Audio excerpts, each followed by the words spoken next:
Welcome all the viewers. आज हम आए हैं एमपी दर्शन को लेकर एक ऐसी जगह पे जो एक ऊंचे पर्वत पे स्थित है।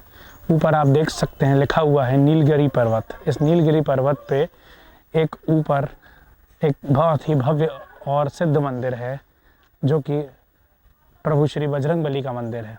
आइए हम आपको इसका अवलोकन कराते हैं और एक पूरी जर्नी हम आपको दिखाते हैं कि इस पर्वत पे ये मंदिर कैसे बना, क्या इसकी महत्वता है। रामायण के अनुसार जब वानरों को सीता माता की खोज के लिए भेजा गया तो वहाँ पर वानर जंगल जंगल वन वन भटक रहे थे और करीब करीब उस समय के चारों दिशाओं में माता सीता की खोज कर रहे थे।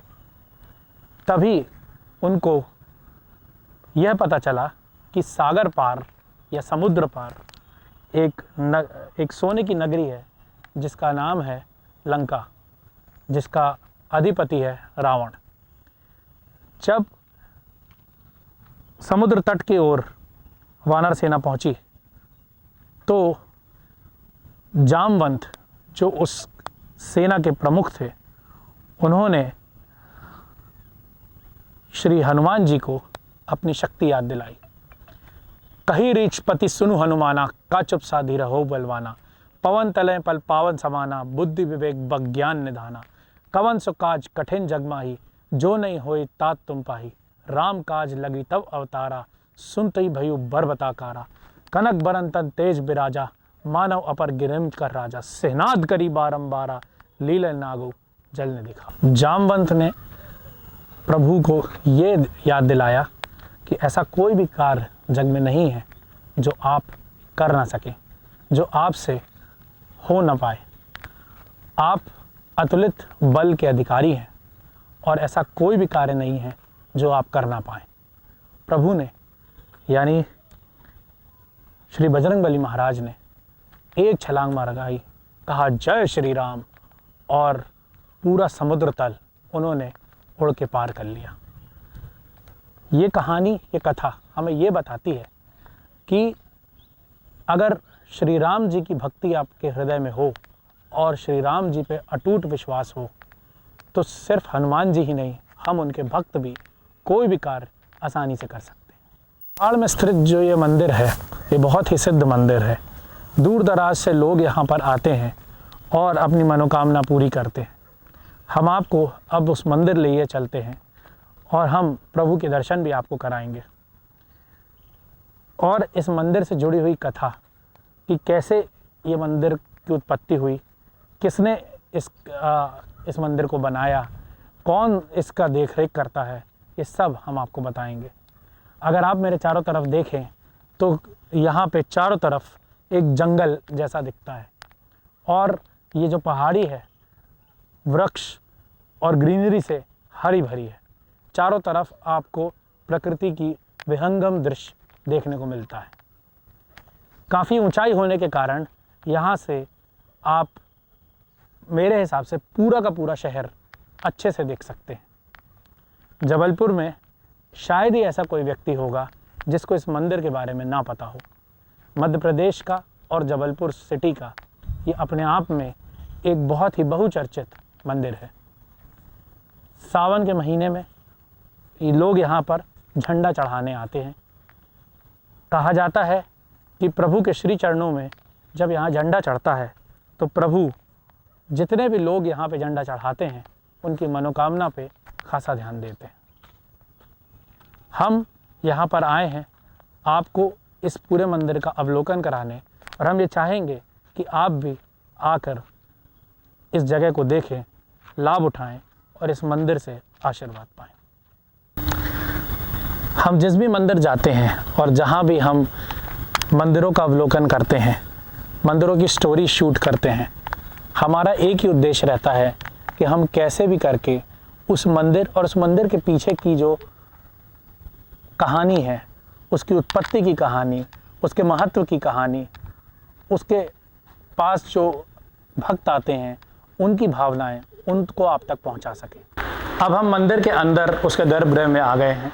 यहाँ पे प्रभु की बहुत ही विहंगम मूर्ति है और हमारे साथ जुड़ गए हैं इस मंदिर के कर्ता धर्ता और गुरुजी, जो कि यहाँ पे पूजा अर्चना और लोगों की संवेदनाओं को पहुँचाने का माध्यम है। जय श्री राम। जय श्री राम। क्या नाम है गुरुजी आपका? सबसे पहले तो मेरा नाम है ओमकार त्रिपाठी। ओमकार त्रिपाठी। त्रिपाठी जी, हम एमपी दर्शन चैनल से आए हैं।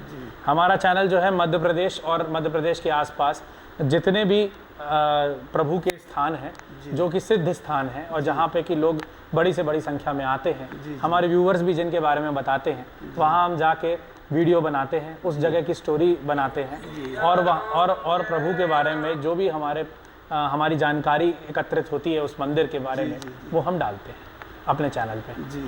तो इसी श्रृंखला में हम यहाँ आए हैं। सबसे पहले हम आपसे ये जानना चाहेंगे कि इसको हनुमान टोरिया क्यों कहा जाता है? ये हनुमान जी का स्थान है, इसलिए इसको हनुमान टोरिया बोला जाता है। और क्योंकि ये एक हाइट पे है इसलिए? और इसको एक नाम और भी दिया गया है। जी बताएं। नीलगिरी पर्वत। हाँ, वो नीचे हमने बोर्ड भी देखा था, नीलगिरी पर्वत हनुमान टोरिया। नीलगिरी पर्वत हनुमान टोरिया। जी। अच्छा, ये जो मंदिर है इसका प्रागट्य कैसे हुआ? ये रानी दुर्गावती के द्वारा स्थापित किए गए हनुमान जी यहाँ पहाड़ के नीचे थे। इन्होंने सपना दिया और इसके बाद उन्होंने यहाँ पे स्थापित किया। पहले छोटा सा मंदिर बना था जी। फिर ये जब भूकंप आया उस समय ये गिर गया मंदिर। अच्छा, मंदिर ध्वस्त हो गया? ध्वस्त हो गया। हाँ। और किसी को कोई भी तकलीफ नहीं हुई, केवल मंदिर भर की क्षति हुई। अच्छा। इन्होंने सबको संभाल लिया। अगल बगल जितने भी मकान हैं, घर हैं, द्वार हैं, किसी का कुछ क्षत नहीं हुआ, केवल मंदिर की क्षति हुई। और ये शिव मंदिर था पहले पुराना जी। ये अभी पिछले साल बना है जी। तो वो थोड़ा सा क्रैक हुआ था, बाकी पूरा सही था। फिर इसको सन 2000 में ये महर्षि ऋषि जो है संस्थान है ना, महर्षि महेश योगी। हाँ, महेश योगी, ये उनकी तपोस्थली है। अच्छा। यहीं से उनको बजरंगबली के द्वारा सिद्धि प्राप्त हुई। अच्छा। ये उन्होंने ही फिर बनवाया है मंदिर सन 2000 में। तो ये स्थान महर्षि महेश योगी की तपोवन की भूमि भी कहा जा सकता है। जी। और गुरुजी ने अभी हमें बताया कि जबलपुर में 6.2 रेक्टर स्केल का एक बार भूकंप आया था और ये 2002 में आया था शायद। 2000 के पहले आया। 2000 के पहले आया। 97 में आया। 97 में यहाँ पे 6.2 रेक्टर स्केल का एक भीषण भूकंप आया था और इस भूकंप में जबलपुर के आसपास या जबलपुर में बहुत लोगों को बहुत कोई क्षति नहीं पहुँची थी, पर यह मंदिर जो था वो ध्वस्त हो गया था जैसा बताया गया। तो ये कहा जा सकता है कि प्रभु ने सबकी जो अलाप है उसको धारण किया, अपने ऊपर धारण किया और उसके बाद इस मंदिर का जो है निर्माण किया गया। गुरुजी, यहाँ पे मंगलवार और शनिवार बहुत भीड़ आती होगी? जी हाँ, शनिवार विशेष रहता है। शनिवार को उनकी महर्षि योगी की वो होती है, यानी पंडित लोग आते हैं वहाँ से, उनके संस्थान से जी। तो फिर 12 बजे दोपहर में पूजा होती है उनकी। अच्छा। और कुओं का प्रसाद मिलता है। अच्छा। वो प्रसाद हाईलैंड भी जाता है। कहाँ जाता है? हाईलैंड। आइलैंड। अच्छा। वहीं रहते थे ना वो। जी जी जी जी। वो जाता है वहाँ, हर हफ्ते जाता है। हर हफ्ते जाता है? हर हफ्ते जाता है। क्या बात है। और यहाँ पे हमने सुना है कि हर सीताराम जाप भी निरंतर चलता रहता है और मतलब शनिवार को शनिवार होता है। हाँ। अब ये कार्तिक मास में 40 दिन का कीर्तन बैठेगा निरंतर। अच्छा, तो ये सीताराम का ही जाप होता है? सीताराम 40 दिन का 40 लगातार अखंड? अच्छा। और इसके बाद भंडारा हो जाता है जी। तो ये जो मंदिर है, इस मंदिर में हमने ये भी सुना है कि लोग अपनी मनोकामना भी पूरी करने आते हैं। हाँ। और यहाँ से बहुत लोगों को बहुत लाभ मिलता है। होता ही है, ये तो प्रत्यक्ष है, प्रत्यक्ष मूर्ति है, प्रत्यक्ष है। यहाँ तो इतना चमत्कार है कि क्या बताएं। जी जी हाँ। कोई ऐसी कथा अगर आपको स्मरण हो यहाँ कितने लोगों की कथाएं हैं, अब कितने कितने को बोलूँ। हमने तो कितनों को देखा कि वो आए और यहाँ अपनी मन्नत करके गए, उनकी मन्नत पूरी हो गई। बहुत लोग अपनी ज्वाइंट लेटर लेके आए नौकरी की, हम बोले थे बब्बा से, तो बब्बा ने पूरी कर दिया, आ करके अपनी मन्नतें। एक प्रश्न है जो हम लोग जब भी किसी मंदिर में जाते हैं, जिन भी महंत से मिलते हैं, हम ये ज़रूर पूछते हैं कि आज के ज़माने में लोगों के पास भक्ति भाव जो है उसकी थोड़ी कमी है और समय की तो बहुत ही कमी है, बहुत ही ज़्यादा है ना। तो ऐसा कौन सा सुगम रास्ता है जिसमें हम कम समय में प्रभु के ज़्यादा निकट जा सकते हैं? बस वो तो प्रभु का नाम, नाम जप, नाम। और हम आपको सच बताएं, हम जब भी हम किसी से पूछते हैं तो हमको यही आंसर मिलता है। तो जो सत्य है वही नहीं बताया जाएगा, वही तो सत्य है, वही तो भगवान तक पहुंचाता है। मंत्र जाप और दृढ़ विश्वासा, पंचम भगत सुवेद प्रकाशा। मंत्र ही जाप उसका निरंतर, वही दृढ़ विश्वास वही भगवान से मिलाता है। मतलब अगर कोई व्यक्ति कुछ नहीं कर पा रहा तो वो मन में अगर सीताराम सीताराम भी करता रहे तो भी वो हनुमान जी के निकट जा सकता है। कलयुग तरन उपाय न कोई, राम भजन रामायण तो। अगर जिससे रामायण भी नहीं बनती तो राम राम तो कह सकता है। बस वही उपाय है, सुगम, सबसे सुगम। बहुत अच्छा बोला गुरुजी ने कि कलयुग तरन उपाय न कोई, राम भजे राम भजन रामायण, राम भजन रामायण हुई। बहुत बहुत धन्यवाद गुरुजी, आपने हम तो अपना कीमती समय निकाला हमारे लिए। जी जी। MP दर्शन चैनल आपका बहुत बहुत आभारी है। धन्यवाद। और हम चाहेंगे कि लोग बड़ी से बड़ी संख्या में आएँ और इस दरबार से अपनी मनोकामनाएं पूरी करें। और हमारे व्यूअर्स को हम बताना चाहेंगे, यहाँ से तो कोई खाली ही नहीं जाता। अगर मन की मुराद लेकर आया है सच्चे सही दिल से तो खाली ही नहीं जाता है। ये वो दरबार है। बिल्कुल। जय श्री राम। जय। महर्षि महेश योगी, जिनको कि ओशो भी कहा जाता है, हमको यह भी पता चला कि ये उनकी तपभूमि है। यहाँ पे उन्होंने तपस्या करके प्रभु से आशीर्वाद पाया और उनको आज जबलपुर, मध्य प्रदेश, भारत ही नहीं पूरे विश्व में लोग एक अच्छे ओरेटर, धर्मगुरु, मार्गदर्शक के रूप में मानते हैं। अभी हम जिस जगह पे खड़े हैं ये वही शिव मंदिर है जिसके बारे में अभी गुरुजी ने हमको बताया। ये वही छोटा सा मंदिर है जो कि भूकंप में क्षतिग्रस्त हो गया था और फिर उसके बाद महर्षि महेश योगी के एक प्रिय अनुयायी आनंद श्रीवास्तव ने इस मंदिर को पुनः भव्यता देते हुए एक बड़ा मंदिर के रूप में इसे बनाया। मंदिर की जो ये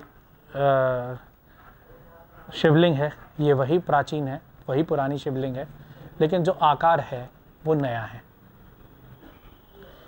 हम आपको यहाँ पे दो चीज़ें दिखा रहे हैं, एक तो प्रभु का एक बहुत ही सिद्ध स्थान और दूसरा महर्षि महेश योगी का वो स्थान जहाँ उन्होंने ज्ञान की प्राप्ति की। हमारे साथ यहाँ के एक स्थानीय सदस्य जुड़ गए हैं जो मंदिर के पास ही रहते हैं। सर नमस्कार। MP दर्शन में आपका बहुत बहुत स्वागत है। क्या नाम है सर आपका? हमारा नाम है कृष्ण गोपाल मिश्र। मिश्रा जी, यहाँ कहाँ पे रहते हैं आप? हम यहाँ के नहीं, हम रीवा से आए हैं अभी। अच्छा। जब कभी आते हैं यहाँ हम तो यहीं आते हैं सुबह शाम। अच्छा। तो यहाँ पे हमें शांति मिलती है, इधर उधर ना घूम के हम सीधे यहीं चले जाते हैं भगवान के चरणों में, अपना 1 घंटा 2 घंटा जो कि टाइम गुजारे फिर चले गए। यहाँ आके हमें शांति मिलती है। तो मिश्रा जी कब से आप आ रहे हैं इस मंदिर? ये 2-3 वर्ष हो गए हमें। अच्छा। हाँ, जब कभी यहाँ आते हैं जबलपुर हम जी तो फिर यहाँ ज़रूर आते हैं हम। यहाँ ज़रूर आते हैं। और मतलब यहीं क्यों आते हैं ये मैं आपसे जानना चाहूँगा। अब यहाँ आते हैं शांति में, भाई हमारी आदत नहीं है भीड़ भाड़ जाने में, बाजार घूमने में हमारी रुचि नहीं। हमारी रुचि सिर्फ मंदिरों में ही है। यहाँ भी आते हैं, वहाँ आगे राम मंदिर है वहाँ जाते हैं, बस हम मंदिरों में ही जाते हैं, कहीं नहीं जाते इधर उधर। जहाँ जाएंगे तो मतलब यहाँ आपको आत्मिक शांति मिलती है, ऐसा लगता है हम प्रभु के करीब हैं, है ना? यही सब बात है। दर्शन करने से कष्ट और इस मंदिर के तो आसपास दृश्य भी बहुत अच्छे हैं देखने के लिए, अलौकिक दृश्य है। अच्छा, यहाँ आने के बाद मन को बड़ी प्रसन्नता मिलती होगी। प्रसन्नता बिल्कुल मिलती है, जब तो आते हैं।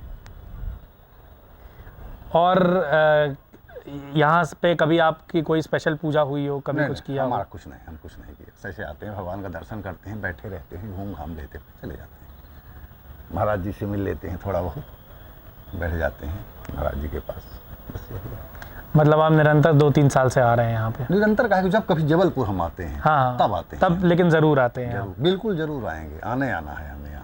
ठीक है। यहाँ आके में सुकून मिलता है। अब आ गए हैं तो हम कम से कम घंटा 2 घंटा बिता के जाएंगे। अच्छा जी हाँ, हम यहाँ से 7 बजे तक उतरेंगे नीचे। अच्छा, जी चलिए बहुत अच्छी बात है। हम वही हम अभी अपने चैनल के थ्रू यही बात कर रहे थे कि हमारे व्यूअर्स को भी यहाँ आना चाहिए, देखना चाहिए। क्या कहना चाहेंगे आप हमारे व्यूअर्स के लिए? यही कहेंगे कि हाँ आइए, यहाँ देखिए।